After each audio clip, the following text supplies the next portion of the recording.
Hello, I am Mirela Miharija, psychologist from Center Sirius, and I will be talking about trust, safe relationships, and consistency. When we ask young people what helped them the most during the program, they rarely talk about specific workshop activity or technique. Much more often, they talk about the person, someone who listened, someone who was patient, someone who kept their word, someone who was there when they said they would be. Trust is at the heart of every supportive relationship. This is especially important when working with young people who have experienced exclusion, disappointment, bullying, trauma, rejection, or repeated situations in which adults have not been reliable.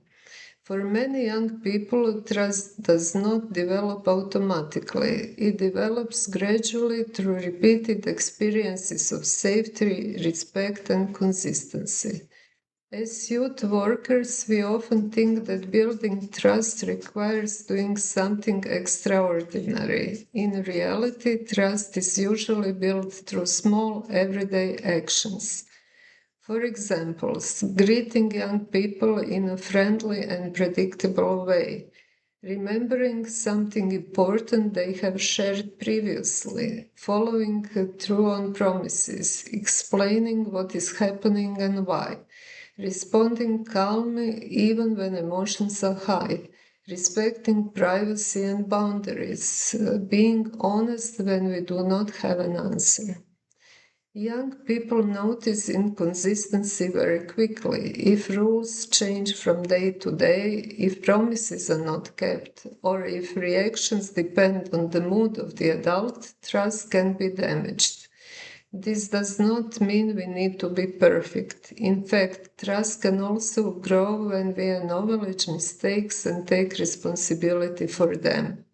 Another important aspect of trust is predictability. Young people feel safer when they know what to expect. Simple routines at the beginning or end of activities can create a sense of stability and belonging. For example, every session might begin with a short check-in question or end with a brief reflection about what went well that day. These routines may seem small, but over time they communicate an important message. You are welcome here. You matter. This is a safe place. At the same time, trust does not mean becoming a friend, parent, or rescuer. Healthy trust develops within clear and respectful professional boundaries. Young people should feel supported, but they should also know what they can expect from us and what our role is. Perhaps the most important thing to remember is this. Trust is not built through one conversation. Trust is built through consistency. Every interaction either strengthens or weakens the relationship, and often the small things we do repeatedly have a much greater impact than the big things we do occasionally.